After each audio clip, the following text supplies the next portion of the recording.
Hello, I am Ching van der Rotten, 15 years old, and I'm blind. Or, well, almost socially blind. But I'm an optimist and don't shy away from a challenge. And I love sailing. The specialists have been telling me for years, use your cane, take guidance everywhere, wear sunglasses, and much more. I was spinning my eyes, but you didn't see that. I am an optimist and just stubborn, so I do just everything my own way.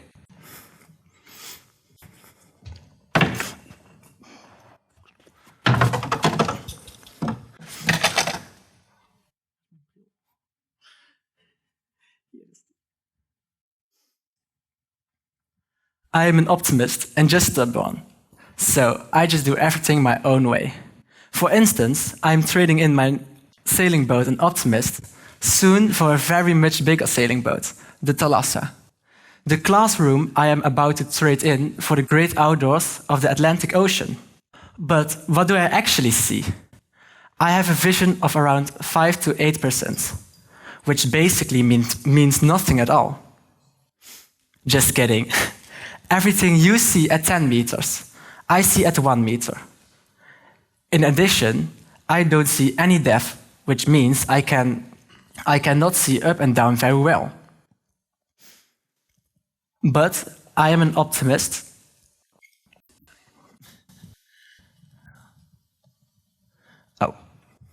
Because I've had my visual impairment since birth, I don't know any better. Trying to act as normal as possible and don't be different from the others. Despite my visual impairment,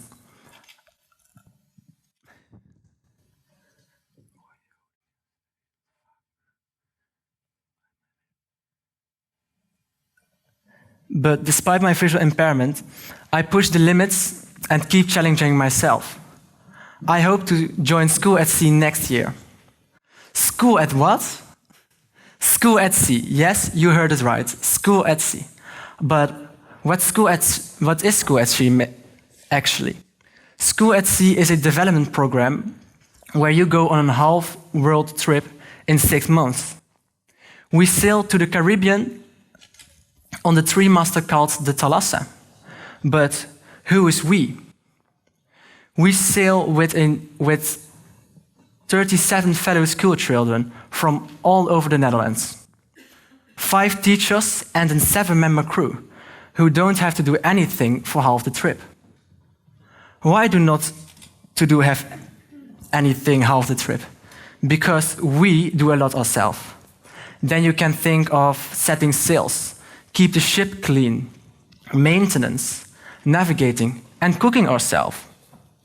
After a while, we as apprentices take over the ship and sail it completely independently.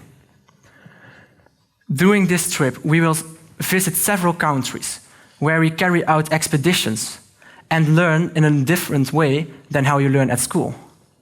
So you don't sit behind books, but climb the Teide and learn about volcanism and do a hike through the jungles of Dominica on our way to the boiling lake. And spend a few days with a local community where you learn about their culture and their customs.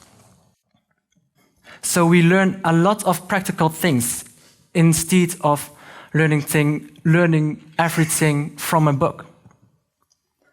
Tell me I will forget. Show me I will remember. Let me experience it and I will make it my own. Wow, this is everything why I decide to embark on this adventure. Show me something I cannot even see. However, let me experience it and I will understand it. Not only the sailing and 6 months away from here appealed to me, but much more. Learning learning material independently and not having to listen to a teacher's explanations. Plus, to my advantage, I cannot even read the notes on the board. And I hope to make better use of my time with self-study. At School at Sea, besides your schoolwork, you learn many other things, like how to turn salt water into drinkable water, or learning biology using fish, and much more. Here, I am not yet talking about the task on board to keep the ship sailing, and the technical aspect, where you learn also many things from. Working together with other really appeals to me. After all, you are on board with 50 other people for 6 months, so you have worked together. In this, I want to improve my leadership skills and develop more self-confidence. Going to new cultures seems interesting to me. I hope to learn more things about their customs and their cultures. Here, you learn at things in a different way than... Here you learn to look at things in a different way. But there's a catch. Such a cool experience, unfortunately, comes with a hefty price tag. Even with a side job, it cannot be kept up. This knows School at Sea too, which is why there is also a development objective in the preliminary course. Learning to network, to present yourself, and to deal with disappointments. We had a few meetings to work on these skills. After these four meetings, you have learned the basics. Then the work really starts. Coming up with and perform creative actions. Then you can think of handle an old iron. But where do I get it from? And where do I hand it in? Or baking waffles, but who going to sell them to? Or when going to sell them? Another action is being on the market.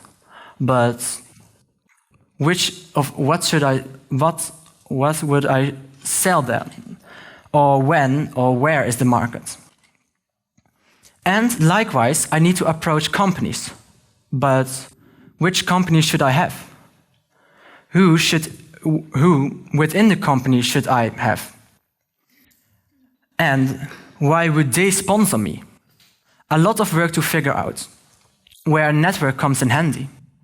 But as a 15-year-old, I don't have a very big network yet. So I need to work hard on that. And then you have it worked out and beginning expanding. Sending letters to companies, calling them, and then hearing nothing. After a while, a reaction, yes. But then you read, after long waiting, read after waiting a long time for a response, sorry, but we cannot help you, unfortunately. Success with your project. Yes, but however, persistence wins out. In the end, unfortunately, there are companies willing to support me. This way, I'm getting closer and closer to my goal of joining School at Sea. I do not give up, despite all the setbacks. As long as you believe in something and take action, you will eventually succeed. So, in October, I will be trading in my sailing boat, an Optimist, for the Thalassa, and embark on this learning adventure. Thank you for listening.